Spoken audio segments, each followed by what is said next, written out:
October 12, 1936. The Great Hall of the University of Salamanca. Nervous energy crackles through the ancient stone chamber as Spain's intellectual elite gather for what should be a celebration of Hispanic heritage. Instead, the air thrums with the metallic tension of a nation tearing itself apart. At the head table sits Miguel de Unamuno, 72 years old, his wild white beard and penetrating eyes making him appear more prophet than professor. As rector of this ancient university, he presides over ceremonies that once represented the pinnacle of Spanish learning. Today, they represent something far more dangerous. The speakers rise one by one. General José Mil N. Estrella, founder of the Spanish Foreign Legion, delivers a thunderous address praising the military uprising that has plunged the country into civil war. The audience, professors, dignitaries, Falangist supporters, responds with enthusiastic applause. Fascist salutes pierce the medieval air. The chant begins, "Viva la muerte, long live death." Unamuno watches, his weathered hands folded, his expression unreadable. For decades, this man has wrestled with Spain's soul in his writings, demanding that his countrymen confront uncomfortable truths about themselves and their nation. He has celebrated Spanish greatness while condemning Spanish failures. He has fought for intellectual freedom while serving university bureaucracy. He has proclaimed faith while embracing doubt as the only honest human position. Now, in this moment, all those contradictions converge into a single choice. The general finishes his speech to thunderous applause. Protocol demands that Unamuno, as rector, offer brief closing remarks, a few ceremonial words of gratitude, perhaps a blessing on the proceedings. The safe response, the expected response. Instead, Unamuno rises slowly from his chair. The hall falls silent. Every eye turns toward the old professor whose pen has shaped Spanish thought for half a century. Behind those eyes burns the accumulated weight of a lifetime spent in the service of uncomfortable truths. He opens his mouth to speak, and in that instant, hangs not just his own fate, but the question that has defined his entire existence. What does it mean to choose conscience over comfort? Truth over survival? This was not merely an old man about to deliver a speech. This was the crystallization of every philosophical battle he had ever fought, every doubt he had ever embraced, every moment he had chosen the difficult truth over the easy lie. In that crowded hall, surrounded by the architecture of 8 centuries of Spanish learning, Miguel de Unamuno was about to discover what he truly believed and what that belief would cost him. But to understand how this moment became inevitable, how a Basque boy born into comfortable Catholic certainty became the most tortured truth seeker of his generation, we must travel back 68 years to the fog-shrouded hills of Bilbao, where doubt first whispered its seductive questions to a mind too honest for easy answers. The journey from faith to questioning, from comfortable certainty to tragic wisdom, had taken a lifetime. It would end in 3 minutes. In the pantheon of Spanish intellectuals, Miguel de Unamuno occupies a position both central and eternally uncomfortable. He was Spain's Socrates, a gadfly who stung his nation into self-awareness through relentless questioning. He was Spain's Hamlet, paralyzed by thought, tormented by doubt, yet ultimately compelled to act. He was Spain's conscience, unwelcome, uncompromising, and ultimately unsilenceable. Born in 1864 to the comfortable certainties of Basque Catholicism, Unamuno would spend his 72 years systematically dismantling every assumption his culture held sacred, only to rebuild them on foundations of acknowledged uncertainty. He questioned God while remaining a believer. He criticized Spain while remaining a patriot. He championed reason while trusting emotion. He preached immortality while obsessed with death. Every position he held contained its own contradiction, and he embraced these contradictions as the only honest response to human existence. The Spain of Unamuno's lifetime was a nation in perpetual crisis. The empire that had once dominated half the world was crumbling, losing its final overseas colonies in Cuba and the Philippines during his young adulthood. Spanish society was splitting between those who clung to traditional Catholic monarchy and those who demanded modern democratic republic. Spanish intellectuals faced an impossible choice: retreat into nostalgic nationalism or embrace foreign ideas that might strengthen the nation but dilute its essential character. Unamuno refused both options. Instead, he developed what he called the tragic sense of life, the recognition that human existence is fundamentally contradictory, that we are beings who crave immortality, while knowing we are mortal, who seek absolute truth while possessing only relative understanding, who love our homeland while seeing its flaws with painful clarity. This philosophical position made him simultaneously the most influential and most controversial intellectual of his generation. His novels explored the psychology of characters caught between faith and reason. His essays demanded that Spain confront its failures without abandoning its identity. His poetry captured the anguish of a mind that could neither believe nor disbelieve with complete certainty. His political writings evolved from monarchist conservatism to republican socialism to an idiosyncratic humanism that fit no party line. Each evolution brought new enemies. Catholic traditionalists denounced him as a heretic. Liberal progressives dismissed him as reactionary. Monarchists considered him a traitor. Republicans found him insufficiently committed. Intellectuals accused him of anti-intellectualism. Common people found him incomprehensibly abstract. Yet his influence continued to grow, because beneath all his contradictions lay a fierce honesty that Spanish culture desperately needed. Unamuno's greatest gift to Spanish thought was his refusal to offer easy answers. Where others provided ideological certainty, he offered passionate doubt. Where others demanded allegiance to party or church or nation, he demanded allegiance to truth, however uncomfortable. Where others sought to resolve the tensions of Spanish identity, he insisted that those tensions were the source of Spanish vitality. His life story reads like a philosophical novel appropriate for a man who invented new forms of literature to express ideas that conventional genres could not contain. Each decade brought new crises that tested his evolving beliefs.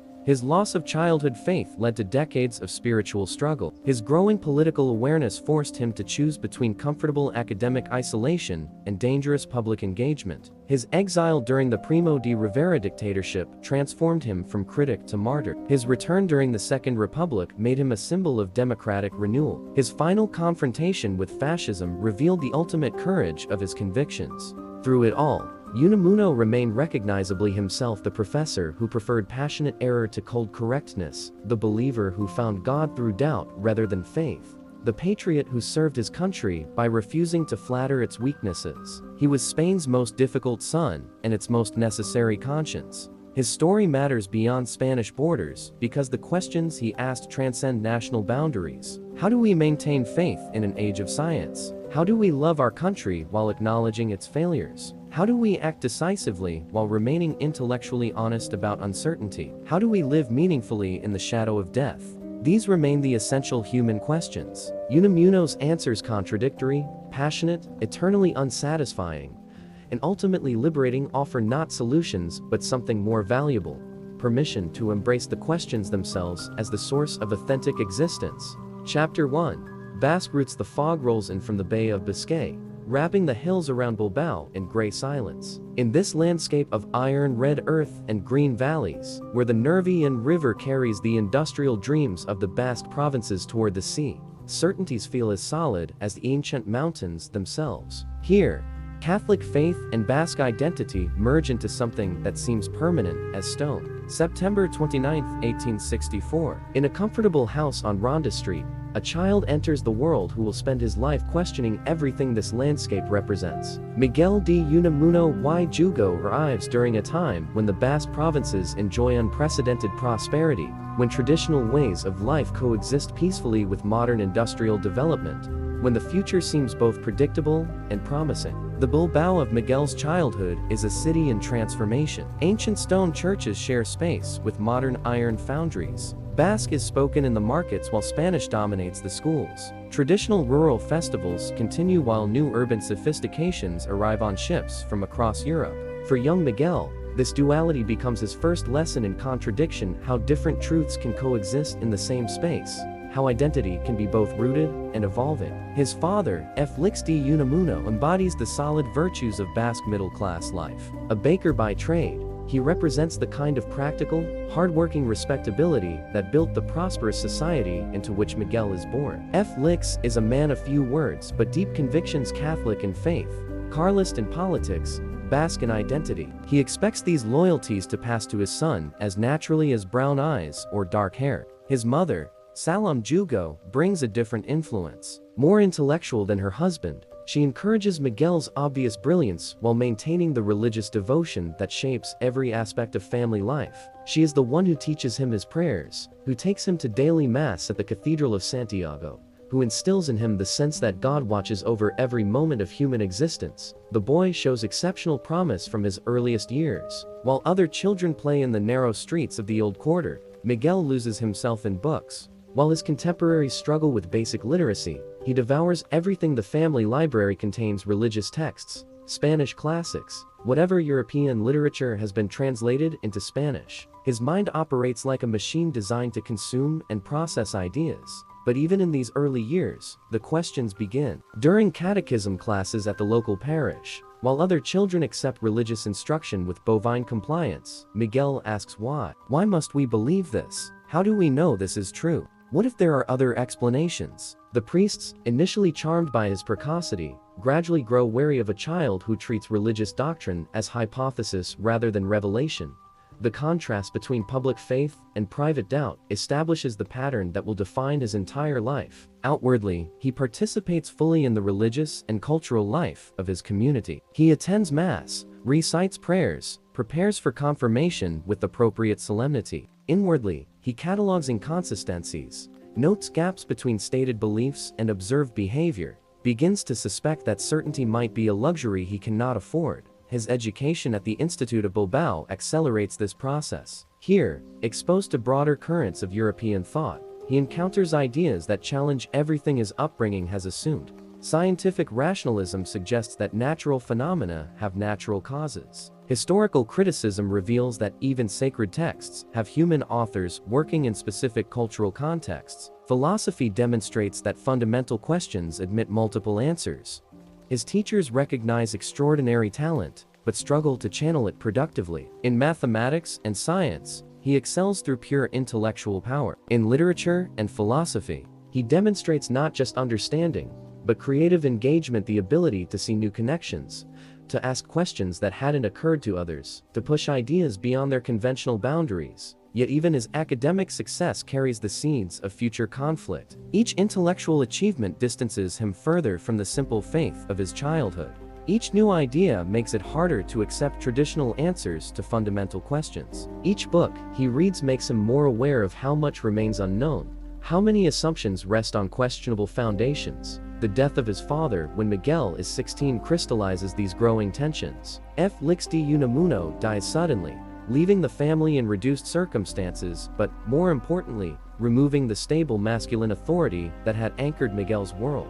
Without his father's quiet certainty to balance against, the boy's questioning tendencies accelerate towards something approaching intellectual crisis. Standing beside his father's grave in the cemetery overlooking Bilbao, Miguel confronts mortality for the first time as a personal reality rather than abstract concept. The prayers of the funeral service, which once seemed adequate to address the mystery of death, now feel hollow against the finality of earth falling on wood. The priest's assurances about eternal life, which once provided comfort, now generate more questions than answers. This was not merely the normal grief of a teenage son losing his father. This was Miguel's first direct encounter with the central paradox that would torment him throughout his life: the gap between human need for meaning and the universe's apparent indifference to that need. He needed his father's death to mean something beyond biological termination. He needed the religious framework that promised reunion in heaven. But his developing intellectual honesty made it increasingly difficult to accept such promises without evidence. The struggle between emotional need and intellectual rigor begins here. Beside a fresh grave in a Basque cemetery, Miguel discovers that he cannot simply choose to believe, because belief would be comforting. Neither can he choose to disbelieve, because disbelief would be easier. Instead, he must somehow learn to live with questions that admit no final answers, to find meaning in uncertainty itself. As the months pass, he throws himself into his studies with increased intensity. Books become both refuge and battlefield, the place where he can explore dangerous ideas safely, but also where those ideas can assault the foundations of everything he has been taught to value. He reads Kant and learns that reason has limits. He reads Darwin and discovers that human origins might be natural rather than divine. He reads Spanish mystics and finds in their experiences something that transcends rational argument. By the time he completes his secondary education, Miguel has already outlined the intellectual trajectory that will define his maturity. He cannot accept simple faith, because his mind demands evidence. He cannot accept simple reason, because his heart demands meaning. He cannot reject his cultural inheritance, because it has shaped everything valuable in his identity. He cannot embrace that inheritance uncritically, because he has seen too much of its arbitrariness. His teachers recommend him for university study in Madrid, a recognition of exceptional ability, but also a kind of exile from the comfortable certainties of provincial life. As he prepares to leave Bilbao for the intellectual challenges of the capital, Miguel carries with him all the contradictions of his upbringing. Basque yet Spanish, Catholic yet questioning, traditional yet modern, provincial yet cosmopolitan. The fog that perpetually shrouds his native landscape seems an apt metaphor for the state of his mind. Visibility is limited. Landmarks appear and disappear. Direction becomes a matter of faith rather than sight. But perhaps, he is beginning to suspect, this uncertainty is not a temporary condition to be overcome, but the permanent human situation to be embraced. He does not yet know that he will spend his entire life trying to see clearly through that fog, or that his greatest contribution will be teaching others to find their way, by acknowledging rather than denying the limits of human vision.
Chapter 2. Scholastic Chains. Madrid, in 1880, assaults the senses with imperial grandeur built on provincial foundations. The capital of what was once the world's greatest empire displays its faded magnificence in broad boulevards lined with monuments to vanished glory. For a Basque provincial arriving to study at the Central University, the city represents both opportunity and threat, the chance to engage with Spain's finest minds, but also the risk of losing what made him distinct. Miguel enters the Faculty of Philosophy and Letters carrying letters of recommendation that describe him as exceptionally promising, but intellectually restless. His professors quickly discover the accuracy of both assessments. In lectures on metaphysics and logic, he demonstrates mastery of complex arguments while simultaneously questioning their premises. In seminars on Spanish literature, he shows comprehensive knowledge of the classics while arguing for radical reinterpretations. The university curriculum reflects the conservative Catholicism that still dominates Spanish intellectual life. Thomas Aquinas receives treatment as the pinnacle of philosophical achievement. Spanish Golden Age literature is presented as the summit of European cultural development. Modern European thought appears only in carefully filtered doses, usually accompanied by warnings about its dangers to faith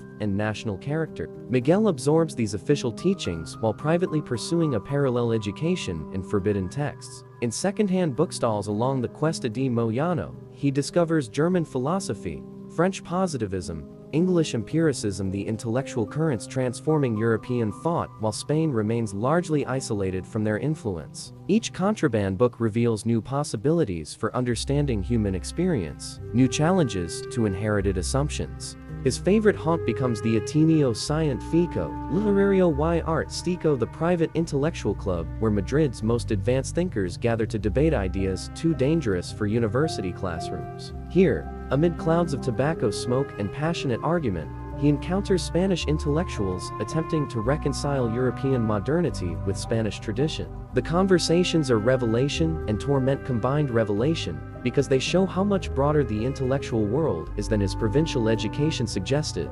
Torment because they demonstrate how isolated Spain has become from the mainstream of European development.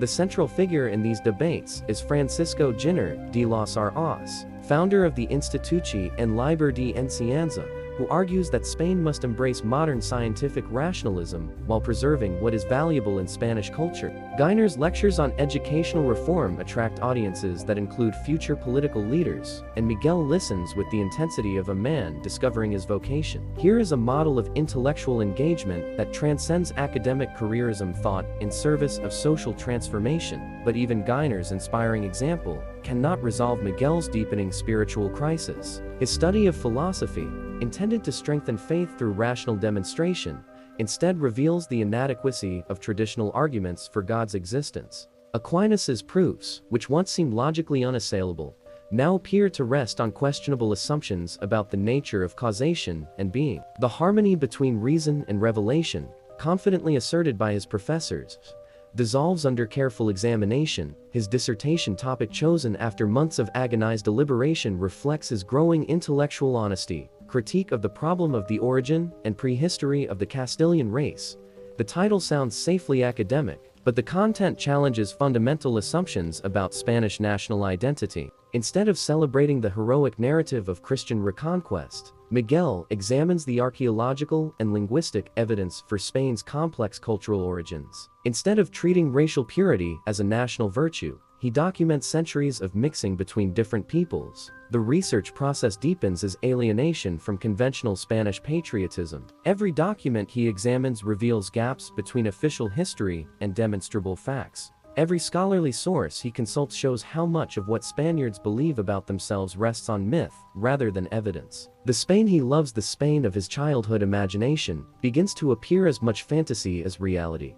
His professors respond to his dissertation with mixture of admiration and concern. The scholarship is undeniably impressive, the argumentation rigorous, the documentation comprehensive, but the implications disturb them. If Spanish identity is as constructed as Miguel suggests, what becomes of the cultural confidence that supports national greatness? If historical narratives are as contingent as he demonstrates, what authority do traditional institutions possess? Miguel himself struggles with these implications. He has no desire to undermine Spanish culture. Indeed, his love for Spain motivates his demand for intellectual honesty about Spanish history. But he cannot ignore evidence simply because it complicates comfortable narratives. The tension between love of country and commitment to truth becomes another contradiction he must learn to live with. His personal life during these university years reflects the same pattern of questioning and uncertainty. He maintains regular correspondence with his family in Bilbao, dutifully reporting his academic progress while carefully concealing his growing religious doubts. He attends Mass when socially necessary, but finds the liturgy increasingly empty of meaning. He reads devotional literature, looking for ways to reconcile faith with knowledge, but finds only pious platitudes that evade real difficulties. The contrast between his public performance and private struggles becomes exhausting. In lectures, he argues assigned positions with apparent conviction. In examinations, he demonstrates mastery of orthodox interpretations. In social situations, he plays the role of the promising young scholar destined for academic distinction. But alone in his modest rooms near the university, he fills notebook after notebook with questions he dare not voice publicly. Why does God permit suffering? If human reason is capable of discovering truth, why do reasonable people disagree about fundamental questions? If Spanish culture is superior to others, why has Spain fallen behind other European nations in science, industry, and political development? If Catholicism contains final truth, why do intelligent non-Catholics find its claims unconvincing? Each question generates others. The pursuit of certainty leads deeper into uncertainty. The attempt to establish firm foundations reveals only provisional constructions. The search for absolute truth discloses only relative perspectives. By his final year, Miguel has concluded that traditional approaches to fundamental questions are inadequate, not because they are entirely wrong, but because they promise more certainty than human understanding can achieve. His professors recognize his exceptional ability, but worry about his intellectual trajectory. One writes confidentially to a colleague that young Unamuno possesses a first-rate mind corrupted by excessive skepticism. Another notes that his brilliance is undeniable, but his tendency toward destructive criticism makes him unsuitable for institutional responsibility. These assessments prove prophetic. Miguel completes his degree with highest honors, but his academic prospects remain uncertain. His dissertation has established him as a scholar of unusual independence, But independence is not always welcomed in Spanish universities. His intellectual reputation attracts attention from advanced thinkers like Ginner, but such associations mark him as potentially subversive in conservative academic circles. As he prepares to leave Madrid, Miguel faces the question that will define his adult life: how can he use his education responsibly? The knowledge he has gained has liberated him from provincial certainties, but also isolated him from the communities that shaped his identity. The critical skills he has developed enable him to see through comfortable illusions, but provide no alternative sources of meaning. The intellectual horizons he has expanded make conventional academic careers seem narrow and artificial. Standing in his empty rooms on his final day in Madrid, surrounded by books that have transformed his understanding while undermining his peace, Miguel confronts the price of intellectual honesty. He cannot return to the simple faith of his childhood, but neither can he embrace the confident materialism of progressive intellectuals. He cannot accept traditional Spanish triumphalism, but neither can he reject his love for Spanish culture. He cannot ignore the questions that torment him, but neither can he answer them definitively. The fog that shrouded his native Bilbao seems to have followed him to Madrid, and he begins to suspect that it may be the permanent condition of human understanding rather than a temporary obstacle to clear vision. He does not yet realize that this uncertainty will become his greatest strength, the source of insights that transcend both naive faith and shallow skepticism. Chapter 3. Crisis dawning Salamanca, 1891. The ancient university town spreads across golden hills like a meditation on permanence. Here, amid sandstone facades that have witnessed 8 centuries of learning, Miguel de Unamuno begins his academic career as professor of Greek language and literature. At 27, he represents the future of Spanish scholarship, brilliant, multilingual, steeped in both classical tradition and modern European thought. The appointment itself signals recognition of exceptional promise. The University of Salamanca, though diminished from its medieval glory, remains Spain's most prestigious center of learning. The faculty includes some of the nation's finest minds, and Miguel's colleagues expect him to contribute significantly to the renaissance of Spanish intellectual life that liberal reformers envision. His inaugural lecture draws a capacity audience eager to assess the young professor's capabilities. Miguel chooses to speak on the teaching of classical languages, a topic that allows him to demonstrate erudition while addressing contemporary educational debates. His argument that ancient Greek and Latin should be studied not as dead languages, but as living expressions of human thought impresses listeners with its sophistication and practical relevance. But those who know him well detect undertones of the spiritual crisis that has been building since his Madrid years. His references to classical authors emphasize their struggles with fundamental questions rather than their confident assertions. His discussion of language emphasizes its limitations as much as its power. His vision of education emphasizes critical thinking over doctrinal transmission. Even in academic success, the pattern of questioning and doubt continues. Salamanca's conservative atmosphere initially provides refuge from the intellectual turbulence he experienced in Madrid. The city's pace is slower, its social expectations clearer, its connection to traditional Spanish values more organic than the capital's self-conscious nationalism. Miguel settles into comfortable routines, preparing lectures, conducting seminars, participating in university governance that seem to promise the stability he has long sought. His personal life also achieves new equilibrium during these early Salamanca years. His engagement to Concha Lizraga, a woman from his Basque homeland,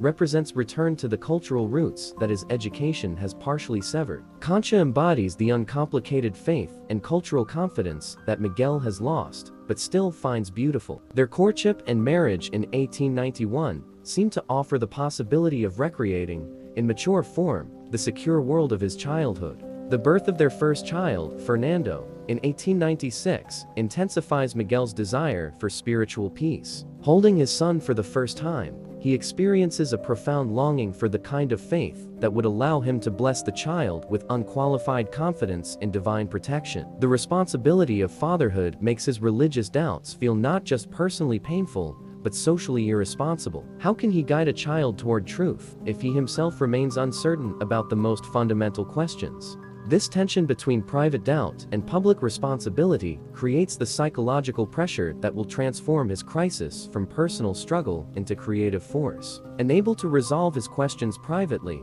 Miguel begins to explore them through writing. His early essays, published in local and regional periodicals, examine the relationship between modern knowledge and traditional faith, with a combination of intellectual rigor and emotional honesty that distinguishes them from conventional academic discourse.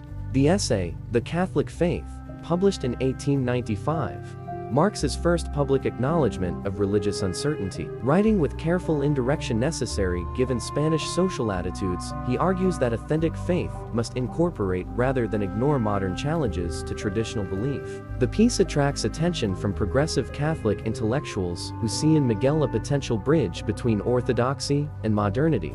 But it also draws criticism from conservatives who detect dangerous tendencies beneath its respectful tone. Miguel's growing reputation as a controversial thinker coincides with Spain's descent into the crisis that will define his generation's experience. The Cuban War of Independence, which begins in 1895, forces thoughtful Spaniards to confront the gap between their nation's imperial pretensions and its actual capabilities.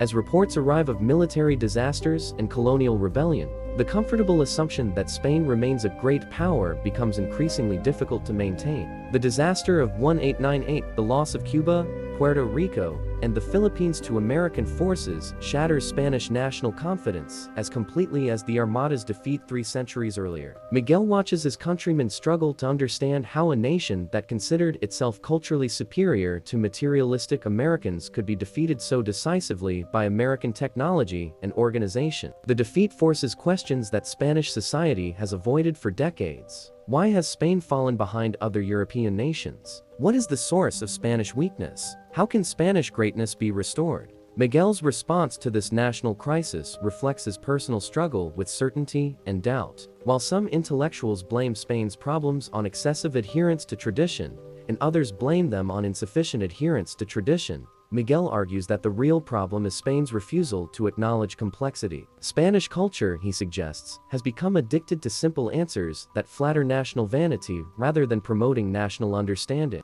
His essay on the crisis of patriotism, written in the aftermath of the Spanish-American War, articulates a position that will alienate him from both conservative and progressive camps. True patriotism, he argues, requires the courage to see one's country clearly, to acknowledge its failures as honestly as its achievements, to love it enough to demand improvement rather than flattering its weaknesses. This critical patriotism becomes a constant theme in his work, making him simultaneously one of Spain's most devoted sons and its most unforgiving critics. The essay also reveals the connection between his personal spiritual crisis and his analysis of Spanish cultural problems. Just as his individual struggle with faith has taught him to distrust easy answers, his observation of Spanish society has convinced him that collective certainties are often defensive illusions. The same intellectual honesty that prevents him from accepting religious doctrine without question prevents him from accepting patriotic mythology without evidence. His colleagues at Salamanca respond to his growing public profile with mixture of pride and concern. His scholarly reputation brings distinction to the university,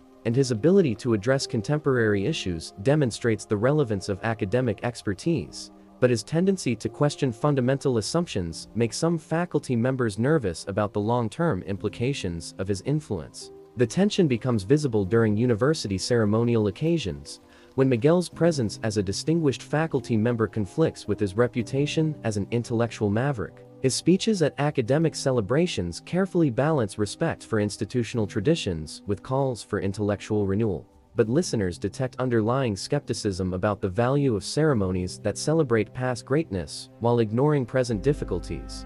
His students, particularly the more intellectually ambitious ones, find in Miguel a model of engaged scholarship that contrasts sharply with the detached erudition of traditional Spanish academics. His Greek classes become explorations of fundamental human questions, as much as linguistic exercises. His discussions of classical authors emphasize their relevance to contemporary Spanish dilemmas, rather than their historical significance. His seminars encourage critical thinking that extends beyond academic boundaries into political and social analysis. But even his success as a teacher cannot resolve the deepening contradictions of his position. Each public recognition of his intellectual achievements increases the gap between his reputation for wisdom and his private sense of uncertainty. Each student who looks to him for guidance reminds him of his inability to provide the clear answers that traditional authority figures offer. Each invitation to speak on important occasions forces him to articulate positions about subjects where he feels more doubt than conviction. By the end of the 1890s, Miguel has established himself as one of Spain's most promising intellectuals while privately experiencing his most severe spiritual crisis. The comfortable academic life he has constructed rests on foundations that feel increasingly shaky. The marriage that was supposed to provide stability requires him to conceal the doubts that consume increasing amounts of his mental energy. The fatherhood that should offer purpose instead intensifies his anxiety about the meaning of existence.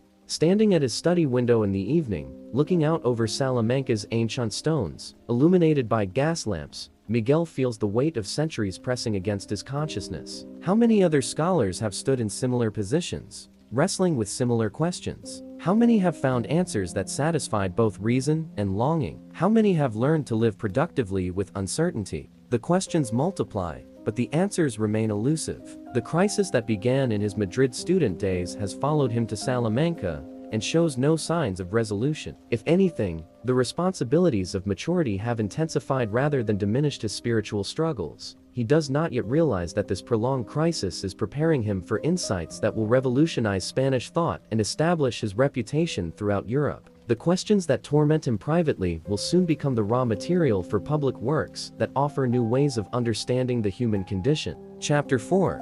Faith Crumbling, March 1897. In the quiet of his Salamanca study, surrounded by shelves bearing the weight of 2 millennia of human thought, Miguel de Unamuno stares at a blank sheet of paper. For hours, he has sat motionless, pen poised, struggling to compose a letter that will either restore his peace or complete his spiritual destruction. The recipient is his confessor, the priest who has guided his religious life since his appointment to the university. The subject is faith itself. The immediate catalyst for this crisis is his 3-year-old son Fernando's sudden illness. What began as a minor fever has developed into something more serious, and the local doctors speak in hushed tones about possibilities they dare not name directly. Watching his child suffer, watching Concha's anguish, watching his own helplessness, Miguel faces the question that has haunted him since adolescence. If God is both all-powerful and all-loving, why does he permit innocent suffering? For the first time, this is not merely an intellectual puzzle, but an existential emergency. His child's pain makes abstract theological arguments feel obscene.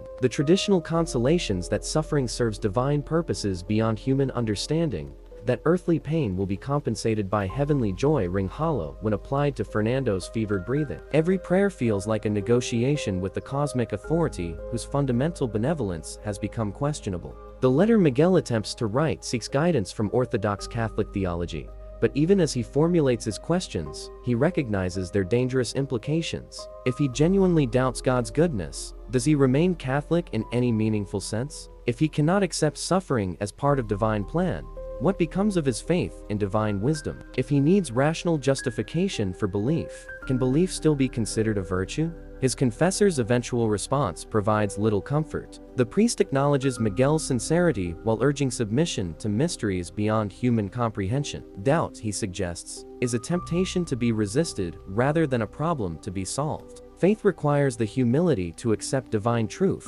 without demanding complete understanding. The suffering of innocence, while difficult to accept emotionally, serves purposes that will be revealed in the afterlife. Miguel recognizes the logical consistency of these arguments while finding them psychologically impossible to embrace. His mind has been trained to demand evidence for assertions, to question assumptions, to follow reasoning wherever it leads. He cannot simply decide to stop thinking critically about religious claims, because thinking critically produces uncomfortable conclusions. Neither can he pretend to certainty he does not feel, because certainty would be emotionally satisfying. Fernando's recovery, gradual but complete, provides temporary relief without resolving the underlying crisis. Miguel's prayers of gratitude feel genuine, but they also feel directed toward an unknown recipient rather than the personal God of his childhood faith. He experiences religious emotion while remaining uncertain about its object. He finds comfort in religious practices while questioning their foundation. The gap between feeling and belief widens rather than narrows. His scholarly work during this period reflects his spiritual turmoil in ways that only intimate friends recognize. His lectures on Greek tragic drama emphasize the protagonist's struggles with divine justice rather than their heroic achievements. His essays on Spanish mystics focus on their expressions of spiritual uncertainty rather than their confident assertions. His analysis of classical philosophy highlights the problems ancient thinkers failed to solve rather than the solutions they claimed to discover. The contrast between his public success and private anguish becomes increasingly difficult to sustain. Students and colleagues see a brilliant scholar at the height of his powers, producing innovative interpretations of classical texts while contributing to contemporary intellectual debates. They cannot see the man who lies awake at night wrestling with questions that admit no satisfactory answers, who finds in every ancient text new evidence of humanity's perpetual uncertainty about ultimate questions. His relationship with Concha becomes another source of tension rather than comfort. Her faith remains simple and untroubled not because she lacks intelligence, but because her intelligence operates within assumptions that Miguel can no longer share. When he attempts to discuss his doubts, she responds with the patient concern of a loving wife watching her husband succumb to unnecessary worry. Her certainty, which once seemed beautiful, now feels like a reproach to his inability to achieve the same peace. The birth of their second child, Pablo, in 1898 intensifies rather than resolves these tensions. Miguel finds himself unable to participate wholeheartedly in the baptismal ceremony, though he conceals his reservations from everyone except himself. Standing in the ancient cathedral where countless generations of Spaniards have celebrated similar rituals, he feels the weight of tradition pressing against his consciousness like a physical force. But tradition no longer provides the comfort it once offered. His attempts to reconstruct his faith on rational foundations lead deeper into uncertainty rather than toward clarity. Each theological argument he examines contains logical gaps that critical analysis exposes. Each piece of evidence for divine existence admits alternative explanations that seem at least equally plausible. Each religious experience he reflects upon proves compatible with purely natural causes. The God he seeks to encounter through reason remains perpetually absent from rational demonstration. Yet emotional abandonment of faith proves equally impossible. The longing for meaning, for purpose, for connection to something greater than individual existence remains as powerful as ever. The desire for immortality not just for himself, but for those he loves continues to dominate his psychological landscape. The need to believe that human existence serves purposes beyond biological survival grows stronger, rather than weaker, as his rational justifications for belief collapse. This contradiction between intellectual honesty and emotional need generates the tension that will characterize all his mature work. Miguel discovers that he can neither believe nor disbelieve with complete confidence. He cannot accept traditional religious doctrine without evidence, but neither can he accept materialist philosophy that reduces human experience to mechanical processes. He cannot embrace the consolations of faith, but neither can he embrace the consolations of skepticism. His reading during this crisis period reflects his desperate search for alternative approaches to ultimate questions. He studies Kant's arguments about the limits of pure reason and the demands of practical reason, finding temporary hope in the suggestion that moral necessity might justify beliefs that theoretical demonstration cannot establish. He explores Kierkegaard's analysis of the leap of faith, discovering a kindred spirit who also struggled with the gap between religious need and rational evidence. But even these sophisticated approaches to the problem of belief prove ultimately unsatisfying. Kant's practical postulates seem to transform religion into moral utility rather than addressing genuine metaphysical questions. Kierkegaard's leap of faith appears to celebrate irrationality rather than acknowledging legitimate intellectual concerns. Each philosophical solution he examines either evades the real difficulties or embraces conclusions that his honest mind cannot accept. By 1899, Miguel has reached the recognition that will define the remainder of his intellectual life. The traditional opposition between faith and reason is false, because both faith and reason are human responses to mysteries that exceed human comprehension. The question is not whether to choose belief or doubt, but how to live authentically with the uncertainty that honest investigation reveals. Faith and doubt are not opposites, but complementary aspects of any genuine engagement with ultimate questions. This insight does not resolve his crisis, but transforms it into a creative force. Instead of seeking to eliminate uncertainty, he begins to explore uncertainty as the starting point for authentic human existence. Instead of treating doubt as a problem to be solved, he begins to examine doubt as a clue to the human condition, Instead of demanding that questions have final answers, he begins to suspect that living the questions might be more important than answering them. Standing once more at his study window, looking out over Salamanca's eternal stones, Miguel feels a strange peace settling over his consciousness. Not the peace of resolved questions, but the peace of accepted mystery. Not the comfort of certain answers, but the liberation of acknowledged ignorance. Not the end of his spiritual crisis, but its transformation into spiritual method. He does not yet know that this tragic sense of life, the recognition that human existence is permanently suspended between contradictory needs and partial understandings, will become his distinctive contribution to European thought. The collapse of his inherited faith is preparing the foundation for insights that transcend both naive belief and shallow skepticism. Chapter 5. Doubt's Embrace. The new century arrives with church bells ringing across Salamanca, but Miguel de Unamuno greets 1900 with neither celebration nor despair. In his study, surrounded by manuscripts that chart his intellectual evolution from confident Catholic to uncertain seeker, he writes the words that will become his philosophical manifesto. Those who believe they believe in God, but without passion in the heart, without anguish of mind, without uncertainty, without doubt, and even at times without despair, believe only in the idea of God, and not in God himself. This is not the bitter declaration of a lost soul, but the hard-won wisdom of a mind that has learned to find strength in honest uncertainty. Through 3 years of crisis, Miguel has discovered that doubt and faith are not enemies but partners in the dance of authentic human existence. The God he has lost, the comfortable deity of childhood certainty, has been replaced by something far more demanding, the living God who reveals himself precisely through the agony of seeking. His philosophical breakthrough emerges from personal necessity rather than academic theory. Faced with the impossibility of either believing or disbelieving with complete confidence, Miguel develops what he calls the tragic sense of life, the recognition that human consciousness exists in permanent tension between contradictory needs and partial understandings. We need certainty, but can achieve only probability. We crave immortality, but face mortality. We seek absolute truth, but possess only relative perspectives.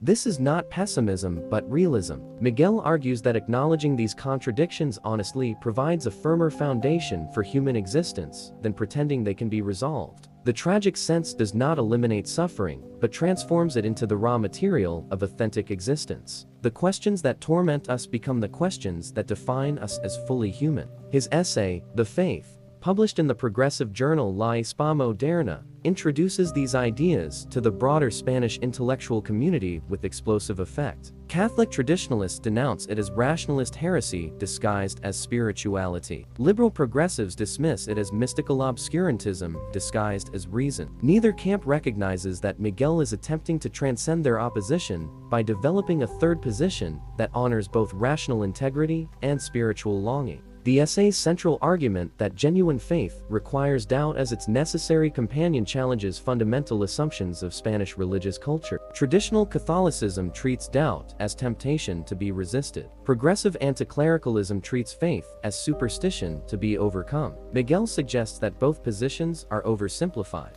Doubt without faith becomes sterile skepticism. Faith without doubt becomes complacent dogmatism. Only their dynamic interaction generates the spiritual energy necessary for authentic religious existence. His students at Salamanca become the first witnesses to this new philosophical approach. In lectures ostensibly devoted to Greek literature, Miguel weaves discussions of Aeschylus's treatment of divine justice into examinations of contemporary Spanish spiritual problems. His analysis of Sophocles' tragic heroes becomes a meditation on the human condition as perpetual suspension between knowledge and ignorance, between power and helplessness. The classroom becomes a laboratory for testing ideas that cannot be expressed directly in the conservative academic environment. When Miguel discusses Prometheus's rebellion against Zeus, students recognize references to humanity's rebellion against divine authority. When he analyzes Oedipus's pursuit of truth, despite Chapter 6, Tragic Sense in 1905, Miguel de Unamuno publishes the book that will establish his reputation throughout Europe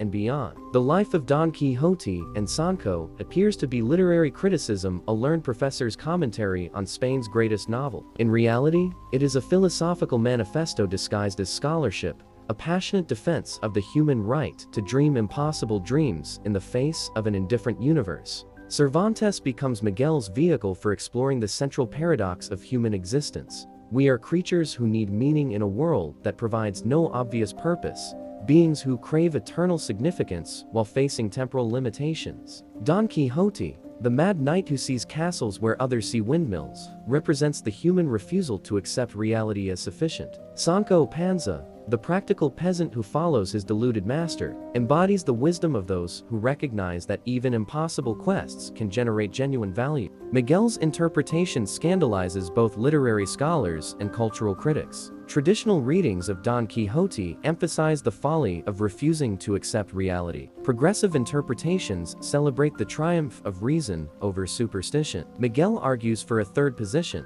Don Quixote's madness represents the highest form of human sanity, the recognition that existence without transcendent purpose is not worth living. The knight's delusions are not failures of perception, but acts of creation, the assertion of ideal over actual, of what should be over what is. This reading transforms Spain's most famous character into a symbol of what Miguel calls the quixotic spirit, the human tendency to pursue impossible goals because the pursuit itself creates meaning. Don Quixote does not conquer giants because there are no giants, but his willingness to fight giants makes him more fully human than those who accept a universe without giants. His failure to achieve his impossible dreams matters less than his refusal to abandon them.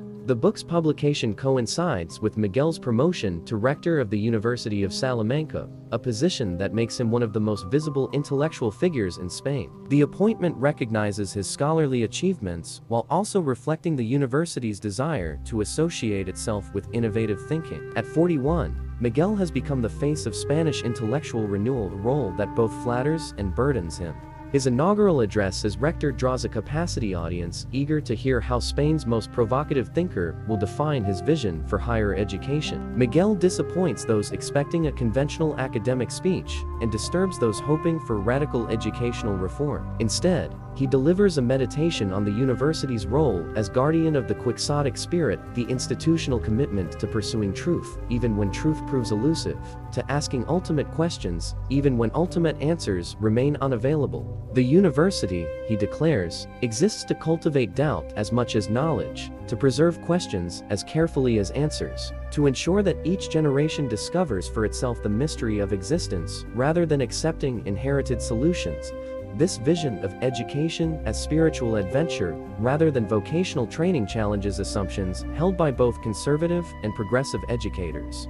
His administration of university affairs reflects the same philosophical principles that inform his writing. Instead of imposing rigid curricula, he encourages faculty to develop courses that address contemporary questions while maintaining scholarly rigor. Instead of demanding ideological conformity, he protects professors whose research leads to controversial conclusions. Instead of treating students as passive recipients of established knowledge, he challenges them to become active participants in the ongoing human conversation about fundamental questions. The contrast between his public success and private struggles remains as sharp as ever. Letters to intimate friends reveal a man still tormented by the questions that have defined his intellectual development. Professional recognition has not resolved his spiritual crisis, but has given him a platform for sharing that crisis productively with others. His influence grows precisely because he refuses to pretend to certainties he does not possess. His family life during this period provides both comfort and tension. Concha remains devoted but increasingly puzzled by the direction of his thought. Their growing children, Fernando, now 9,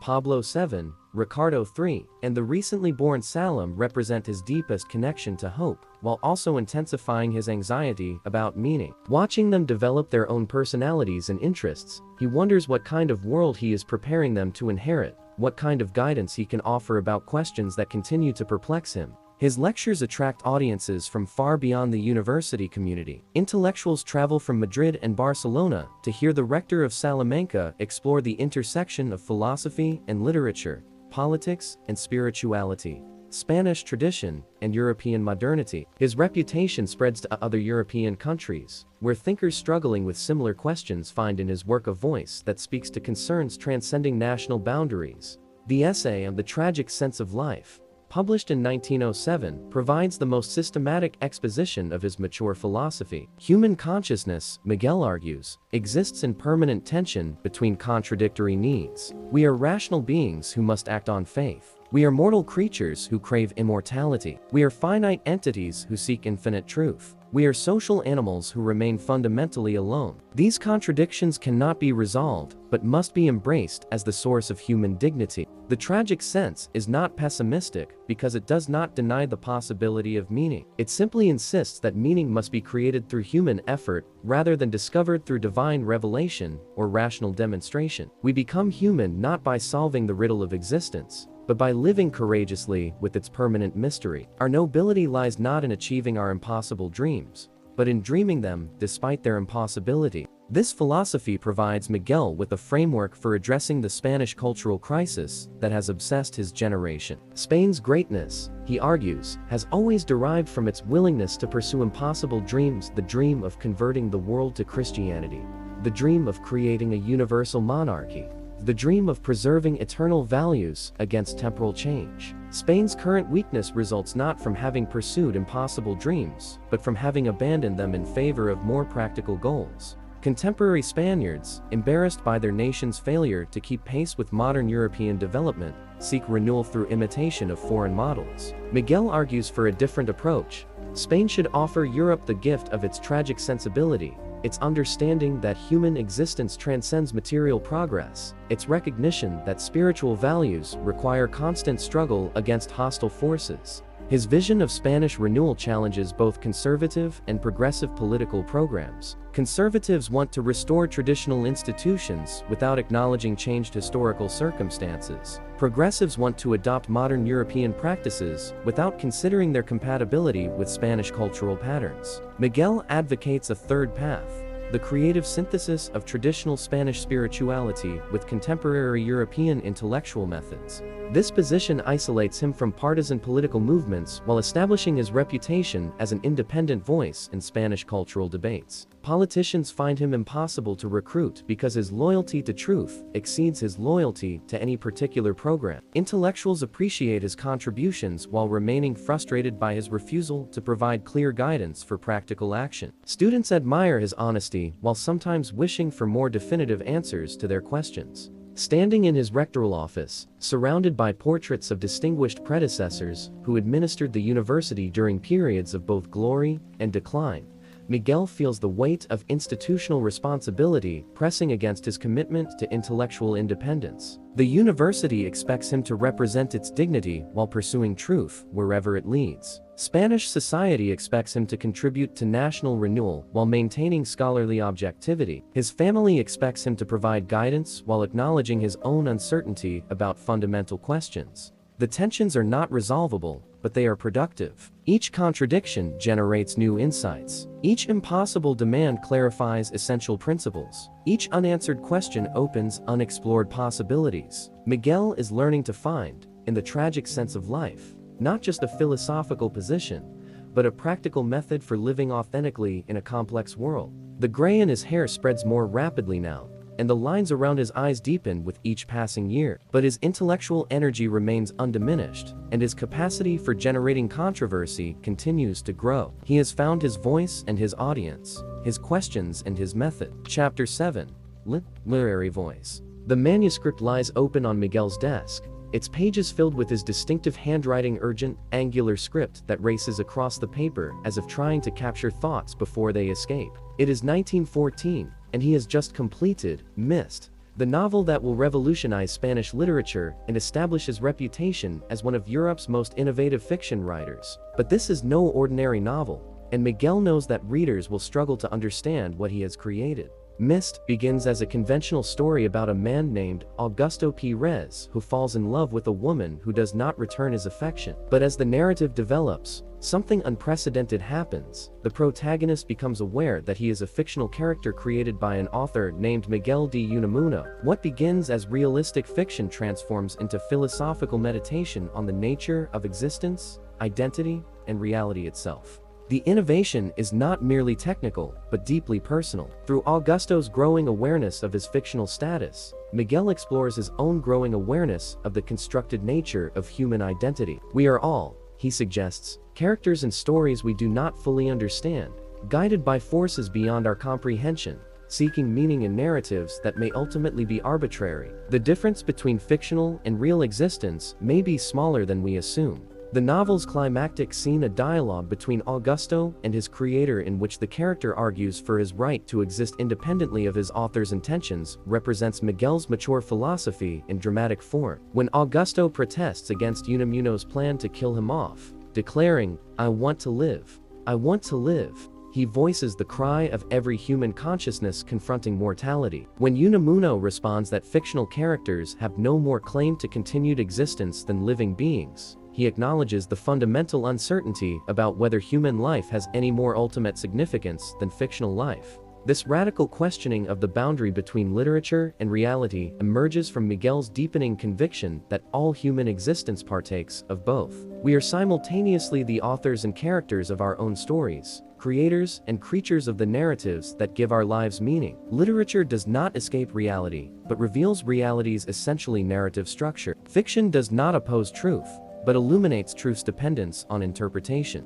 Miguel's literary innovations extend beyond philosophy into technique. He abandons traditional narrative omniscience in favor of multiple perspectives that reveal the impossibility of achieving complete knowledge about any character or situation. He intersperses dramatic dialogue with essayistic reflection, treating his novels as laboratories for testing ideas rather than vehicles for telling predetermined stories. He breaks the fourth wall repeatedly, reminding readers that they are reading while questioning what reading means. His students at Salamanca witnessed the emergence of this new literary approach through his classroom presentations. When discussing classical authors, Miguel emphasizes their experiments with narrative voice and reader expectations rather than their adherence to conventional forms. When analyzing contemporary European literature, he identifies techniques that challenge traditional assumptions about the relationship between author, character, and reader. His lectures become performances that demonstrate the ideas they discuss. The publication of Mist creates exactly the controversy Miguel anticipates. Traditional critics dismiss it as pretentious nonsense that abandons literature's responsibility to tell coherent stories. Progressive critics appreciate its innovations while questioning its accessibility to ordinary readers. European intellectuals, however, recognize something unprecedented: a Spanish author who has developed genuinely original approaches to problems that concern advanced thinkers throughout the continent. Letters begin arriving from writers and philosophers in France, Germany, and England who find in Miguel's work insights relevant to their own creative struggles. Jean-Paul Sartre will later acknowledge the influence of Mist on his explorations of existence and consciousness. Jorge Luis Borges will credit Miguel with pioneering the literary techniques that postmodern fiction will develop further. Italian and German philosophers find in his novels dramatizations of existential themes they are exploring in more abstract forms. This international recognition provides Miguel with the confidence to pursue even more radical experiments. His next novel, Abel's Enches, published in 1917, explores the psychology of envy through a modern retelling of the Cain and Abel story. But Miguel is no longer interested in simple psychological realism. Instead, he uses the biblical narrative as a framework for examining how human consciousness creates meaning through comparison with others, how identity depends on difference, how love and hatred interweave in ways that resist moral judgment. The novel's protagonist, Joaquín Monegro, becomes consumed with envy of his childhood friend Abel's Enches, who seems blessed with every gift that Joaquín lacks. But as the story develops, Miguel reveals that this envy has shaped both men's identities more fundamentally than their individual characteristics. They exist in relation to each other rather than as independent entities. Their mutual dependence illuminates the social construction of selfhood while dramatizing the isolation that results from competitive comparison.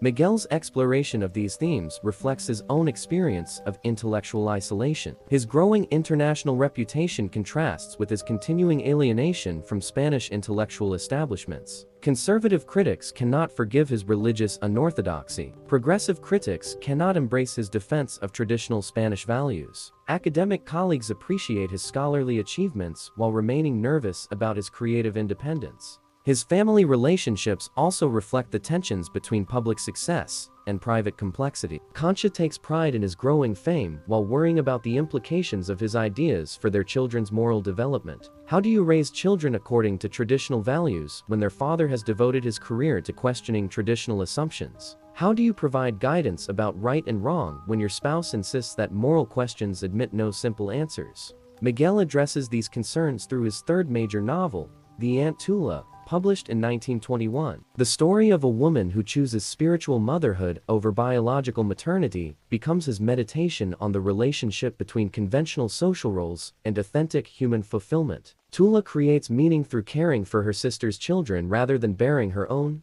challenging assumptions about natural versus chosen family obligations, while exploring the creative potential of accepting limitations rather than fighting them. Each novel develops themes that Miguel first explored in his essays and lectures, but the fictional format allows him to examine these ideas through dramatic action rather than abstract argument. Characters embody philosophical positions that pure reasoning cannot adequately express. Plot developments test theoretical insights against emotional realities. Dialogue reveals the gaps between what people believe they think and what they actually feel. His correspondence with international writers becomes increasingly important to his intellectual development. Spanish provincialism has always constrained his thinking, but contact with European and American authors exposes him to perspectives that Spanish culture cannot provide. He begins to see his own work as part of a broader movement of writers who are revolutionizing literature's relationship to philosophy, psychology, and social criticism.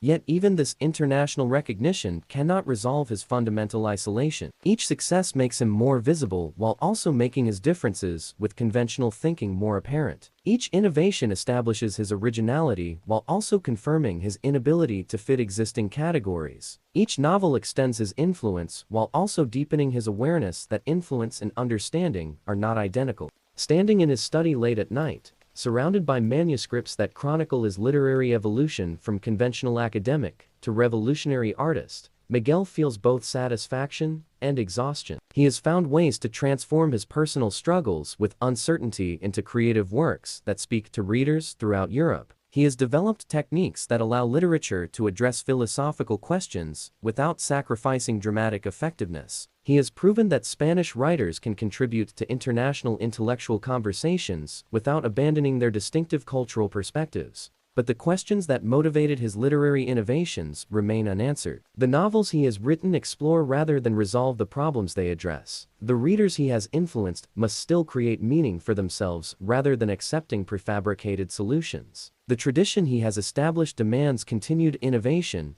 rather than comfortable repetition. His hair is now predominantly gray, and his face shows the accumulated strain of decades spent wrestling with insoluble questions. But his eyes retain the intensity of a man who has found productive ways to live with uncertainty, who has transformed personal crisis into public achievement, who has learned to create beauty from the raw materials of doubt and longing. The manuscripts awaiting completion promise further innovations, deeper explorations, more radical experiments with the boundaries between literature and philosophy, fiction and reality, art and life. Chapter 8. Political Awakening, June 1914. As European armies mobilize for the war that will reshape the modern world, Miguel de Unamuno faces his own crisis of conscience. Spain remains neutral in the growing conflict, but Spanish intellectuals must choose sides in the battle between competing visions of civilization. For Miguel, this choice involves more than political allegiance. It demands that he clarify his understanding of the relationship between cultural values and political action. The outbreak of World War shatters the comfortable assumption that European civilization represents humanity's moral progress. French and German intellectuals, inheritors of Enlightenment rationalism and Romantic idealism, respectively, use identical arguments to justify mutual destruction. British and Austrian philosophers employ similar logic to defend opposing causes. The conflict reveals that sophisticated culture provides no protection against barbaric behavior when national interests are at stake. Miguel watches these developments with the horrified fascination of a man witnessing the practical consequences of intellectual positions he has long questioned. For decades, European thinkers have proclaimed their confidence in reason's capacity to resolve human conflicts peacefully. Now, the same rational methods that produced scientific progress and democratic government are being deployed to maximize efficient slaughter. The tragic sense of life that Miguel has developed through personal struggle appears confirmed by international events.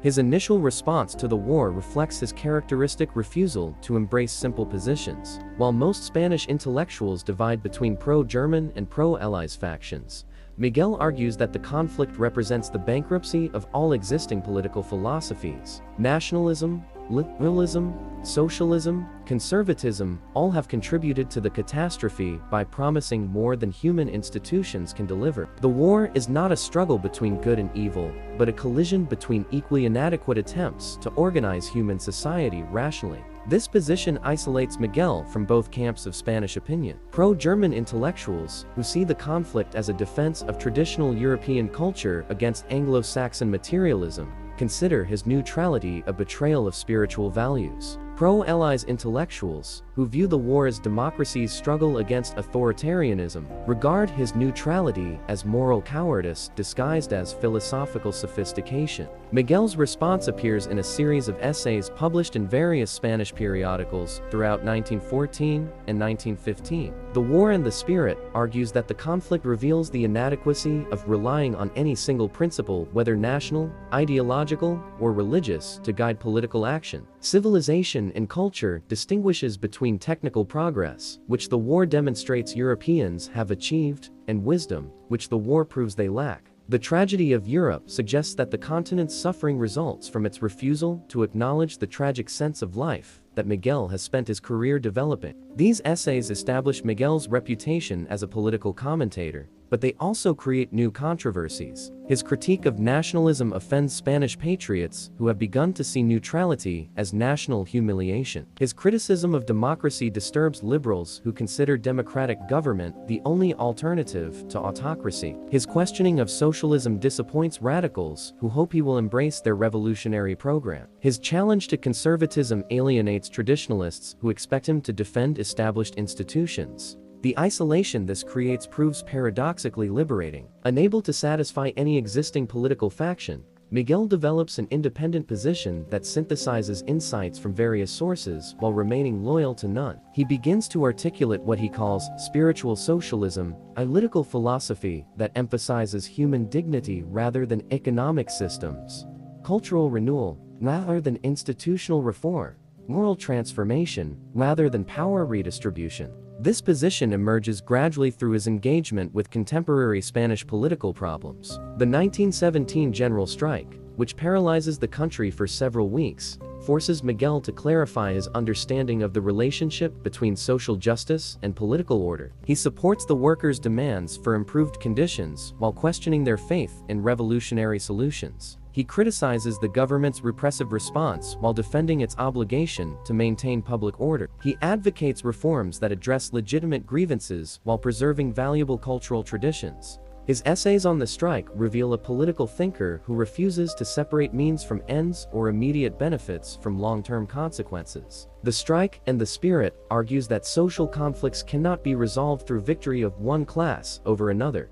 but only through recognition of their mutual dependence. Revolution and tradition suggests that authentic progress requires synthesis of innovation with continuity rather than destruction of the past in favor of an uncertain future. These moderate positions disappoint radicals seeking revolutionary inspiration and conservatives demanding reactionary confirmation, but they attract attention from thoughtful readers who appreciate political analysis that acknowledges complexity rather than promoting partisan certainty. Miguel's growing influence as a political commentator reflects not his ability to provide simple answers, but his willingness to articulate important questions that partisan thinking avoids. His political evolution coincides with changes in his personal circumstances that intensify his engagement with public affairs. His children are reaching adulthood during a period of unprecedented social turbulence. Fernando, now 21, faces questions about military service, career choices, and political allegiances that force Miguel to clarify his own positions on issues he has previously addressed only abstractly. How do you guide a young person toward responsible citizenship when you question the adequacy of all available political options?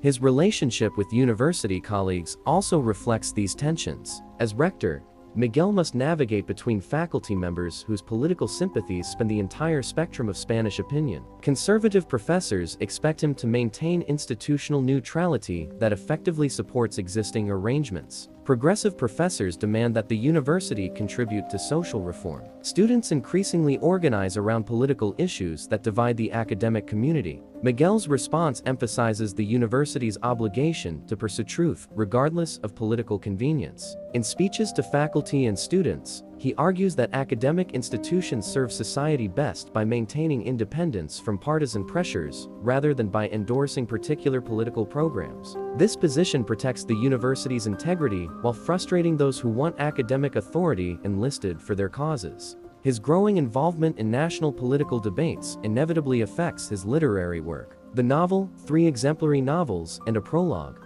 published in 1920, explores how individuals create meaning within political circumstances they cannot control. Each story examines characters who must choose between competing loyalties: personal versus social, traditional versus modern, local versus universal, without clear guidance from established authorities. The stories demonstrate Miguel's conviction that political problems ultimately derive from spiritual problems. Characters struggle not primarily with external obstacles, but with internal contradictions. Their difficulties stem not from inadequate institutions, but from conflicting values that resist rational reconciliation. Their searches for solutions lead not to clear answers, but to deeper questions about the nature of human existence and social obligation. This approach to political fiction distinguishes Miguel's work from both conservative and progressive literature of the period. Conservative authors typically defend traditional institutions by showing the chaos that results from challenging established order. Progressive authors typically promote social reform by exposing the injustices that existing arrangements perpetuate. Miguel's stories explore the tragic dimensions of political choice without advocating particular solutions.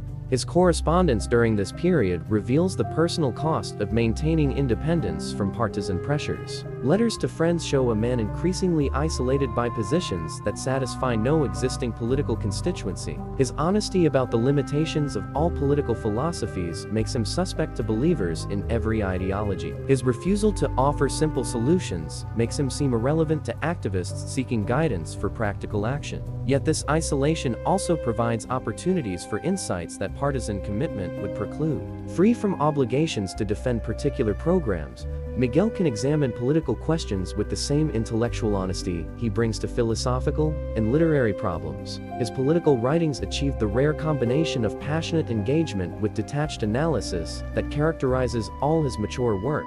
Standing at his rectoral window, watching students cross the courtyard below, Miguel observes a generation coming of age during unprecedented political upheaval. The comfortable certainties of the 19th century have collapsed, but their replacements remain unclear. The young faces he sees reflect both hope for renewal and anxiety about the future, emotions he shares without being able to resolve through easy reassurances. The questions that began as personal spiritual struggles have expanded to encompass social and political dimensions. The tragic sense of life that emerged from individual crisis now provides a framework for understanding collective dilemmas. The doubt that once threatened his faith has become a tool for exposing false political certainties. Chapter 9.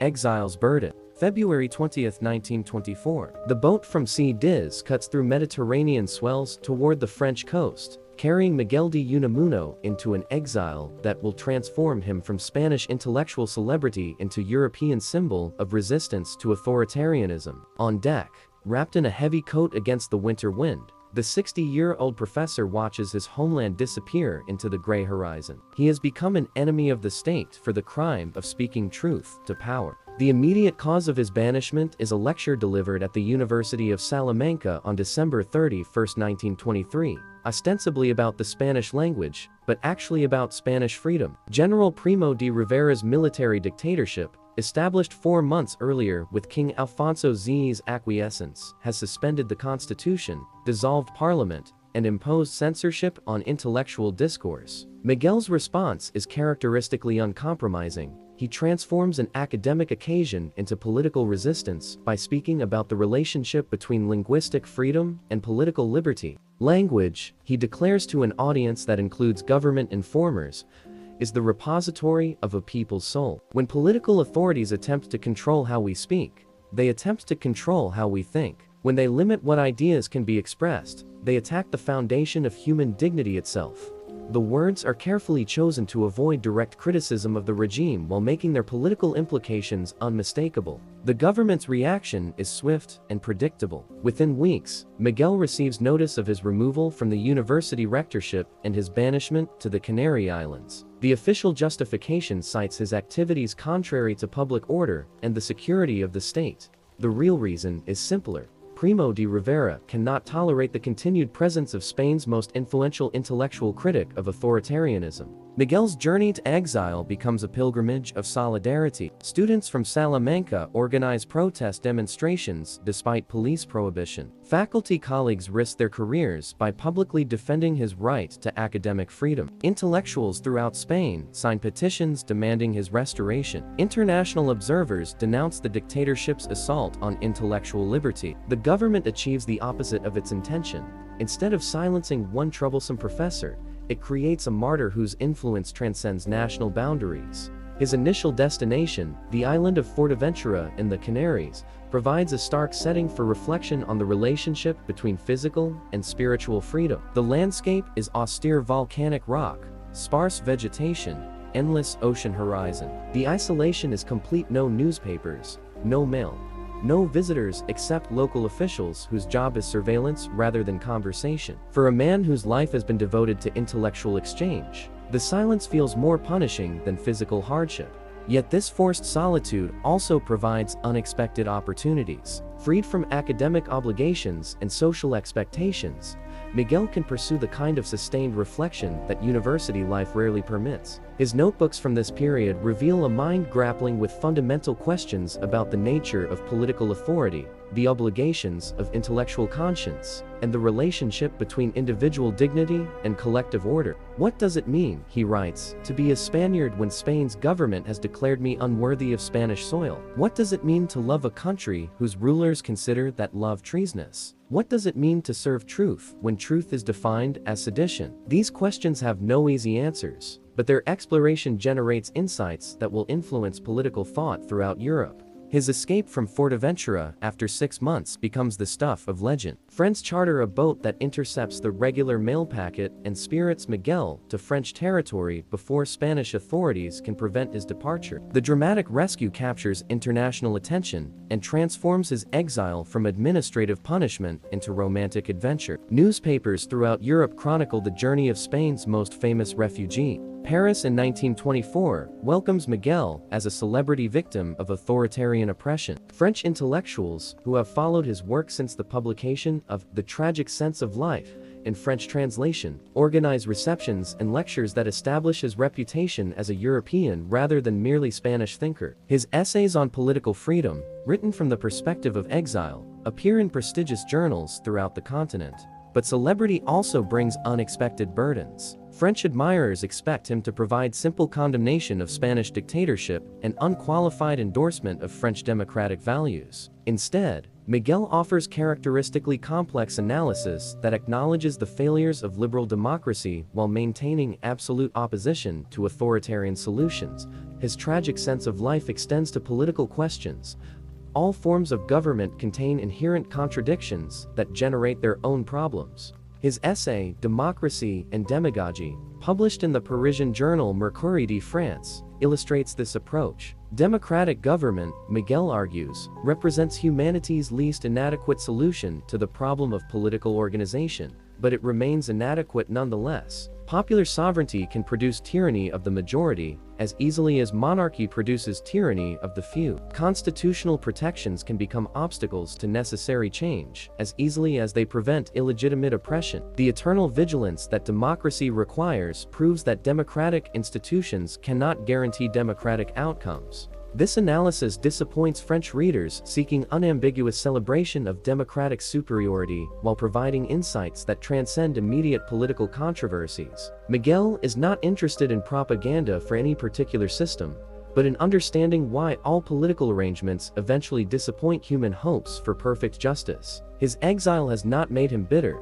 but has clarified his understanding of the tragic dimensions of political existence. His literary work during the Paris years reflects his growing international perspective. The novel, How to Make a Novel, begun in Fortaventura and completed in France, explores the psychology of exile through innovative narrative techniques that blur the boundaries between autobiography and fiction. The protagonist is simultaneously Miguel himself, a fictional character named Hugo de la Raza, and the reader who must actively participate in creating the story's meaning. The novel's experimental structure mirrors Miguel's understanding of exile as a condition that separates individuals from their assumed identities while forcing them to create new forms of selfhood. Away from familiar cultural contexts, exiles must discover which aspects of their personalities depend on external circumstances and which remain constant across different environments. The process is painful, but potentially liberating an opportunity to distinguish essential from accidental characteristics. His correspondence with Spanish intellectuals who remain under the dictatorship reveals his continuing engagement with homeland politics despite physical separation. Letters are carefully coded to avoid censorship, but their meaning is clear to informed readers. Miguel provides encouragement to colleagues facing increasing repression while sharing insights gained from observing European political developments. His exile becomes a form of resistance that threatens the regime precisely because it cannot be directly confronted. The years in Paris also deepen his understanding of European intellectual currents that Spanish isolation has previously prevented him from engaging fully. He attends lectures by contemporary philosophers, participates in literary discussions with avant-garde writers, contributes to international conferences on education and culture. His perspective broadens while his commitment to Spanish cultural distinctiveness intensifies. The contrast with French intellectual life clarifies what is uniquely valuable about Spanish approaches to fundamental questions. His relationship with other Spanish exiles provides both comfort and frustration. Shared opposition to the dictatorship creates bonds of solidarity, but political differences that seem minor within Spain become magnified in exile. Monarchist opponents of Primo de Rivera cannot understand Miguel's critique of traditional Spanish institutions. Republican opponents cannot accept his defense of Spanish cultural traditions. His characteristic independence becomes even more isolating in the artificial environment of refugee politics. Yet this isolation also protects his intellectual integrity. Unable to satisfy any exile faction's demand for partisan commitment, Miguel maintains the critical perspective that makes his analysis valuable to readers beyond the immediate Spanish political context. His essays from this period address universal themes: the relationship between patriotism and justice, the obligations of intellectual conscience under authoritarian rule, the possibility of maintaining cultural identity while embracing political change that speak to readers facing similar dilemmas in other countries. Standing at his window in a modest Paris apartment, looking out over the city that has provided refuge but cannot provide home, Miguel feels the full weight of exile's contradictions. Physical freedom has been purchased with spiritual homelessness. International recognition has been achieved through national rejection. Influence over European thought has been gained through separation from Spanish life. The questions that began as personal spiritual struggles have become political necessities. The tragic sense of life that emerged from individual crisis now provides tools for understanding collective dilemmas that transcend Spanish borders. Chapter 10 returns Price, February 9, 1930. The train from Hende crosses into Spanish territory for the first time in 6 years, carrying Miguel de Unamuno back to a homeland that has been transformed by his absence. At 66, the returning exile bears little resemblance to the confident university rector who departed in 1924. His hair is completely white now, his face deeply lined by years of displacement and uncertainty, but his eyes burn with the intensity of a man who has discovered that separation from one's country can clarify rather than diminish love for it. General Primo de Rivera's dictatorship has collapsed under the weight of economic crisis and political opposition. King Alfonso XIII, whose support for the military regime discredited the monarchy itself, faces growing republican sentiment that threatens the Bourbon dynasty's survival. Spain stands at a crossroads between restoration of constitutional monarchy and establishment of democratic republic. Miguel returns to find his country wrestling with the same questions about political legitimacy and cultural identity that have defined his entire intellectual career.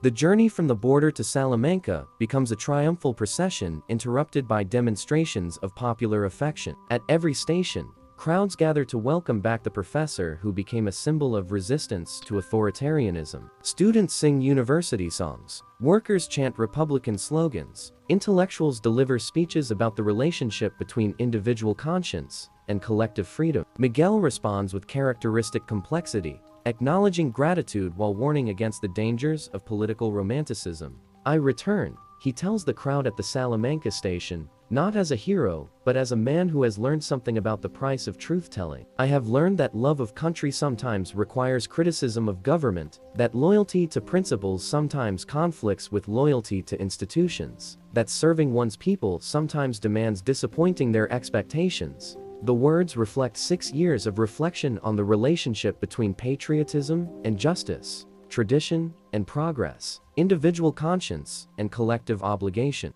His restoration to the university rectorship provides official recognition of the injustice of his exile, but it also creates new dilemmas. The Spain to which he returns is not the Spain he left. The economic crisis has intensified social tensions between workers and employers, Republicans and monarchists, centralists and regionalists. The political system that exiled him has been discredited, but its replacement remains uncertain. His own role in the emerging democratic order is undefined and potentially controversial. The university itself reflects these broader uncertainties. Students who were children when he departed now organize around political issues that divide the academic community. Faculty members who remained silent during the dictatorship now compete to demonstrate their Republican credentials. The curriculum that emphasized classical learning and conservative values must be adapted to a society demanding practical education and democratic citizenship. Miguel must guide these changes while maintaining institutional integrity and intellectual standards.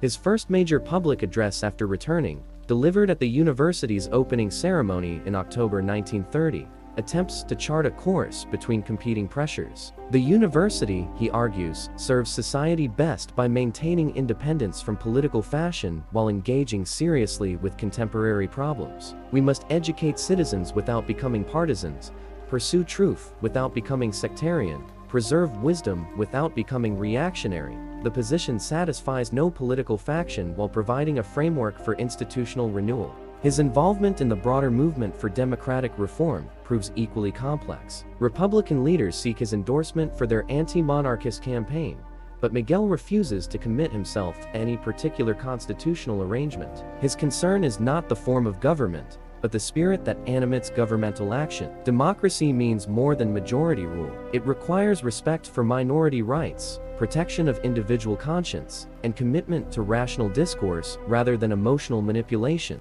The essay, Republic and Democracy, published in the liberal journal El Sol, illustrates his characteristic refusal to embrace popular positions uncritically. "A republic with authoritarian spirit," he writes, "is no improvement over a monarchy with democratic practices. The question is not whether our head of state inherits or is elected, but whether our political culture respects human dignity, encourages honest debate, and protects the right of dissent. Such positions win respect from thoughtful readers while disappointing activists seeking clear partisan guidance." His literary work during this period reflects his continuing exploration of the relationship between individual conscience and political obligation. The play, The Other, written shortly after his return, examines a case of mistaken identity that becomes a meditation on the constructed nature of personal and political identity. Characters struggle to determine who they really are when separated from familiar social contexts, a theme that obviously reflects Miguel's own experience of exile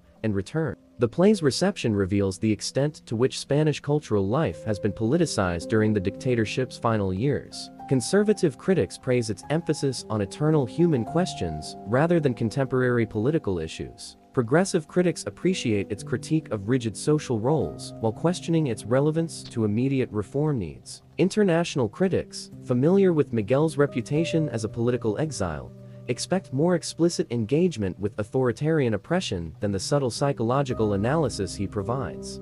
His relationship with younger Spanish intellectuals reflects similar tensions between past reputation and present reality. Writers who admired his resistance to dictatorship expect him to provide leadership for cultural renovation. Instead, Miguel offers the same complex analysis that has always characterized his approach to fundamental questions. His refusal to simplify his positions for political effectiveness frustrates those seeking inspiration for democratic activism.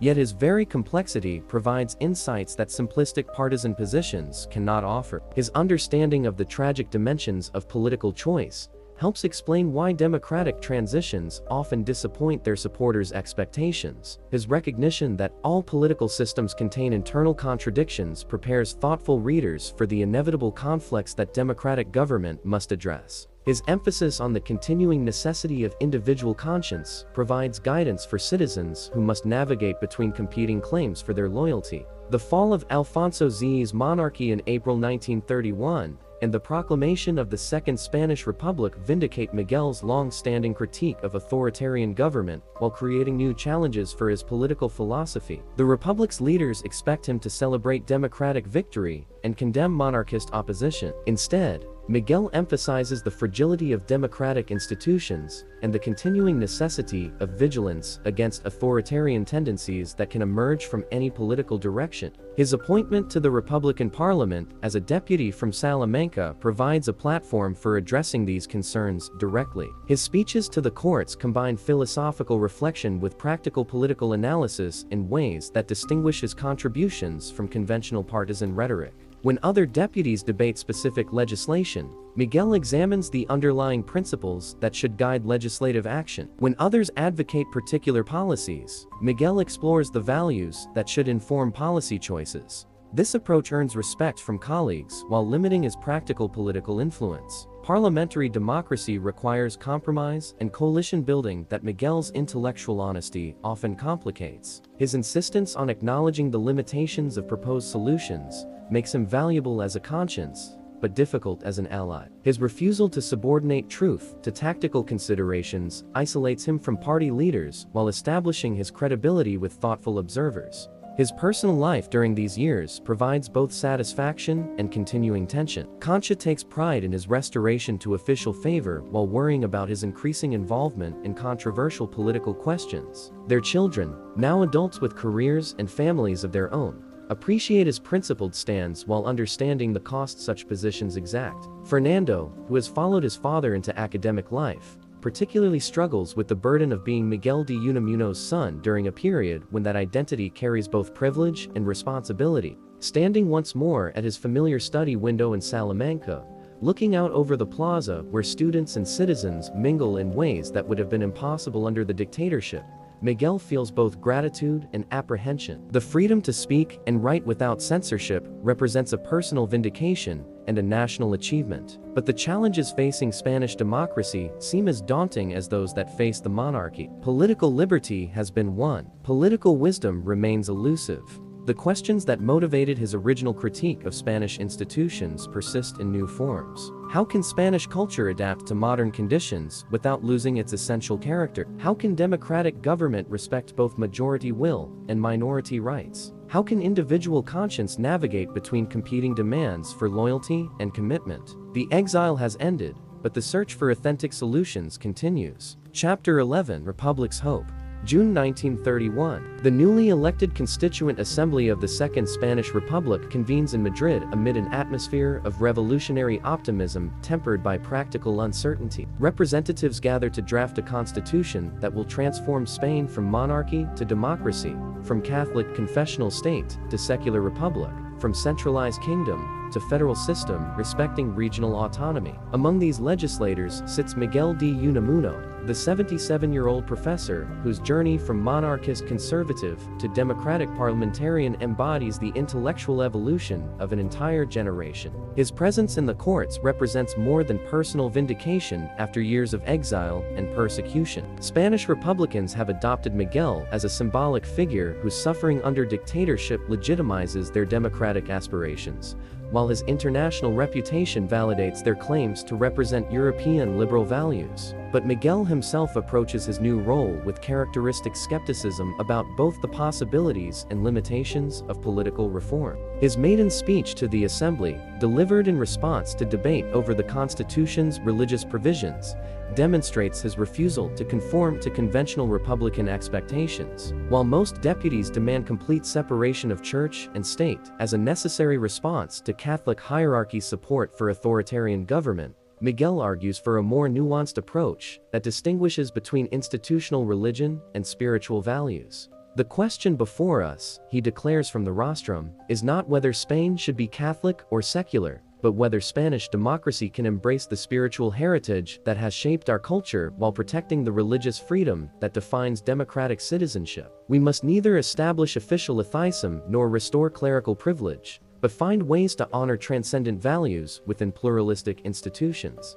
This position satisfies neither anti-clerical Republicans nor traditional Catholics, but it reflects Miguel's deep conviction that political solutions cannot address spiritual problems. The Republic's legitimacy depends not on its ability to eliminate religion from public life, but on its capacity to create space for different approaches to ultimate questions. Democracy requires not ideological uniformity, but genuine tolerance for disagreement about fundamental values. His contributions to constitutional debates consistently emphasize process over outcomes, institutional safeguards over policy preferences. When radical deputies propose legislation to redistribute land from large estates to landless peasants, Miguel supports the goal while questioning whether parliamentary majorities should have unlimited power to restructure property relationships. When conservative deputies defend existing privileges, Miguel challenges their authority while insisting that democratic reform must respect legal procedures and minority rights.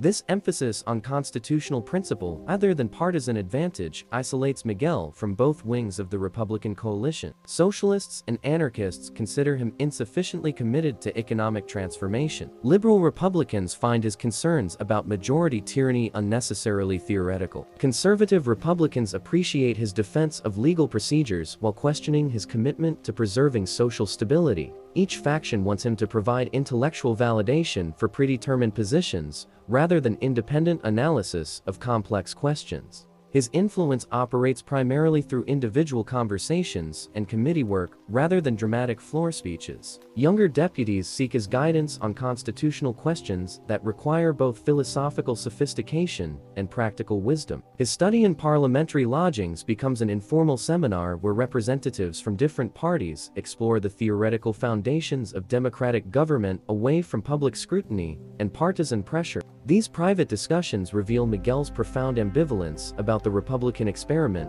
he has helped to legitimize. He supports democratic government as the least inadequate solution to the problem of political authority, while remaining skeptical about democracy's capacity to resolve the cultural conflicts that divide Spanish society. Universal suffrage and constitutional protections cannot bridge the gap between secularist and religious worldviews, centralist and regionalist loyalties, capitalist and socialist economic theories.